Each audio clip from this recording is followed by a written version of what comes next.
Today I'm going to show you how to use the blending option in Photoshop. Here we have our project. On the right side you can see the blending option: normal, dissolve, darken, multiply, and many more. I have downloaded some texture from online and you can do the same.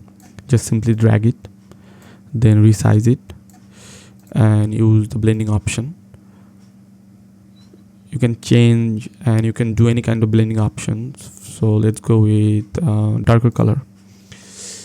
And it kind of looks like I have painted the bird on a paper. Now I have downloaded another texture. Just drag it and do the same thing. Yeah, you can do multiple images on top of this image. Like, let's copy and paste the same image and